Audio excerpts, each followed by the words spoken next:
Hey everybody, Marky here from John 1911, and I'm just going to do a quick in and out here. It's Armory Chat episode 30. I I was debating as to what I was going to call this, and I guess the official title will be Why I'm Not an H&K Fanboy, with a close second would being I think H&K is retarded.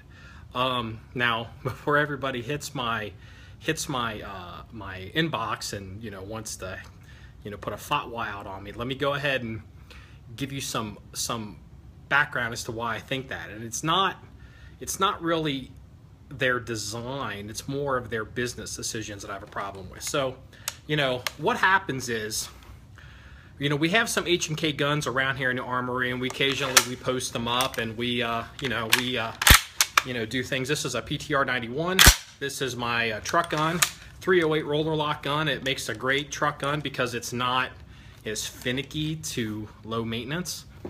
Daily gun is my CCW gun is the VP9. I mean, we've had, I don't know, 3 or 4 of these guns in the Armory.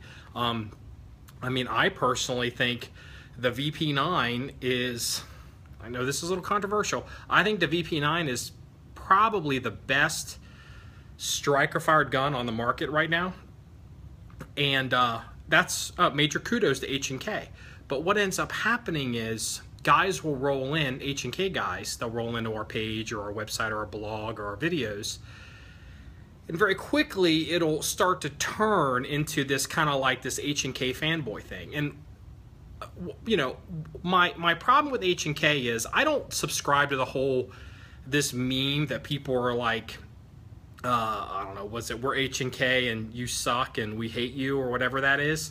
Because I think that's kind of a bullshit thing to say too. I think that's kind of I think the fanboys of H&K use that as a as this kind of left-handed inference that only the Navy SEAL, Night Elf, Ninja, Mohawk, tactical tier 1 operator dudes use H&K or qualify to talk about H&K and do anything with H&K. And the bottom line is H&K as a business for the last 30 years has been operated by a bunch of retards. They are literally, in my opinion, Europe's version of Colt. Now, I can back this up with proof. Forget the marketing, forget the fanboys and that whole logic, okay? How long is Glock striker guns, how long have those guns been around? Is it at least 30 years? I mean, at what point did the market and even the quote gun Illuminati start to turn and say, oh yeah, them plastic striker guns, maybe they're for real, and maybe they're going to hold up, and maybe they're here to stay. I mean, that didn't just happen in the past 5 years. That didn't just happen in the past 10 years. That didn't just happen in the past 20 years. H&K finally came out with a striker-fired gun. Mind you, I think it's probably the best striker-fired gun. I hate the capacity. I wish it had 17 rounds in it, but ergonomics and the configurability of the gun and lead sights and just, I think they're great guns. They just came out with this gun like 2 years ago. So H&K for the past 20 years has basically ignored the largest gun market in the world. I mean, forget whatever bullshit gun forum or magazine or tier 1 operator unit you subscribe to. In the Wharton School of Business, that is fucking retarded. That is a nightmare. And it makes no goddamn sense, especially if you're an H&K fanboy, and a lot of these American H&K fanboys don't ever actually follow the firearms industry in Europe. H&K has been in so much financial trouble on and off the past, I don't know, 10 years at least, that you just question what the hell's going on over there. It's just like Colt. Okay? Forget the fact that they've been making these, I'm a big guy, I'm 6'1", I'm 200 and 40 pounds. I got long fingers, and those big giant pistols, they fit me fine. But those guns don't fit most people. They're big giant controls on them. Even if people can pick them up, a lot of people can't reach the controls. When they make the compacts, the K, Kurtz, or whatever, they just take the same gun and chop some of the external dimensions or lengths off of it, and supposedly now it's a short gun with still the same reach and everything. It doesn't make any sense. So, when you look at, like, how long has Smith & Wesson been making striker-fired guns in the U.S.? Smith & Wesson was one of the big, if not the biggest, law enforcement firearms company in the United States, and they got their butt handed to them by this dude operating a plastics company out of his garage. And Smith & Wesson decided, over the last 20 or 30 years, they kept coming out with stuff and trying new things and trying to innovate and trying to get that market back. And Smith & Wesson has become the number 2, the number 2 law enforcement, handgun in the U.S. And all the while, H&K doesn't even bring anything into the country. So, I mean, if you look at H&K as a business, truly as a business, the past 30 years, I mean, you're just like, what the hell are these people thinking? It's not like, oh yeah, they didn't know that this upstart Glock company that they never even heard or paid attention to was taking over the largest gun market in the world. Oh, that's right, Glock is actually an Austrian company. Glock is right next door, and Glock is even big in Germany. So H&K knew this was happening. Look at SIG. That's another great example.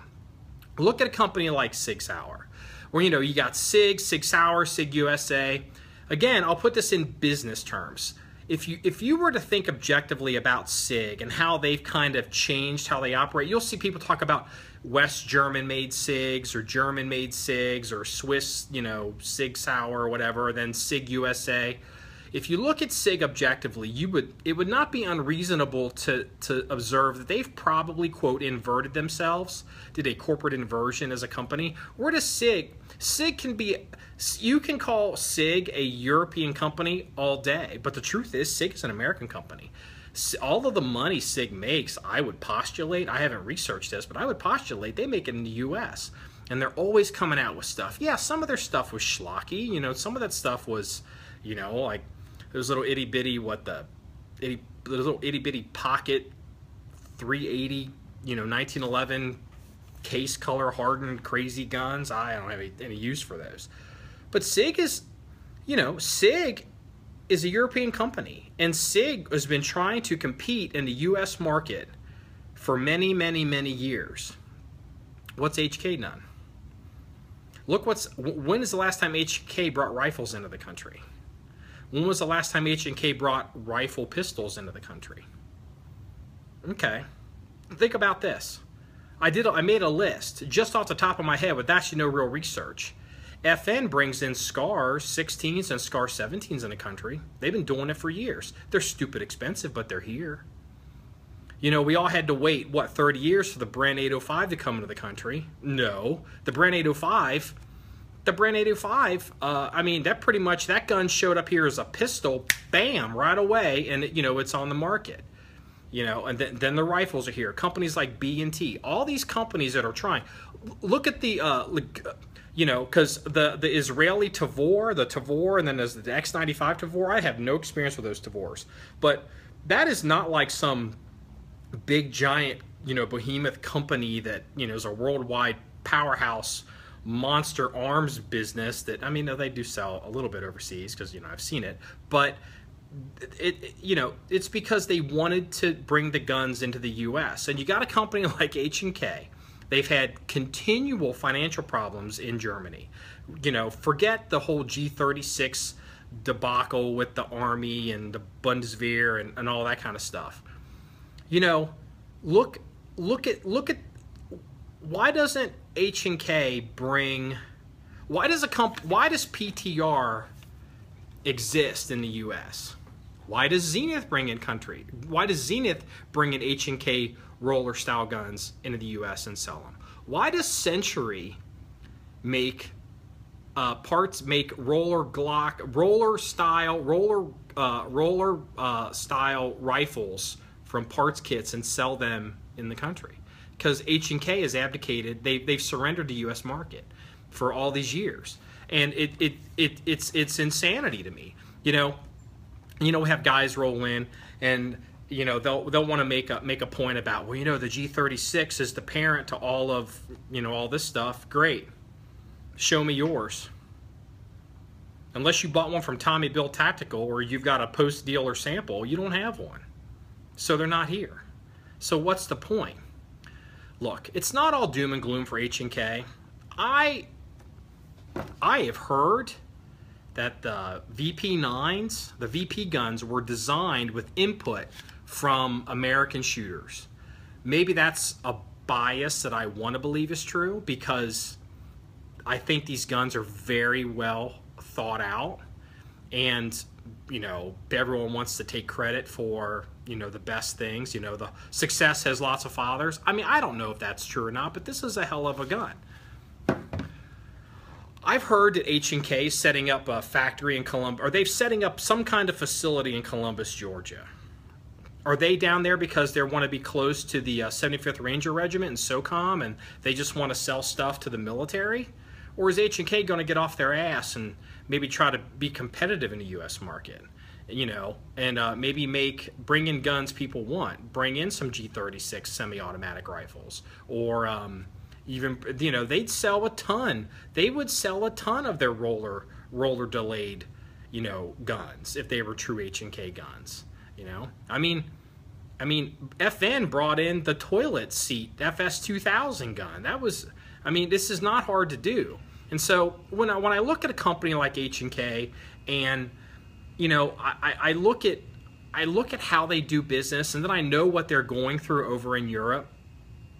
I hope the last couple years is a good sign of the future for H&K. I hope H&K becomes this monster company in the U.S. I hope H&K takes us as seriously as like Sig Sauer does. But until then, you know, it's just, you know, it's just gonna, you know, I don't care. You know, I like the VP9, but you know, I don't think much. I don't think it's a well-run company, and I don't think it's a foregone conclusion that H&K is not going to go out of business. Anyway, I got a meeting in about 15 minutes, so I got to hop in the truck. Remember, it's all about shooting guns and having fun. Everybody, have a good day.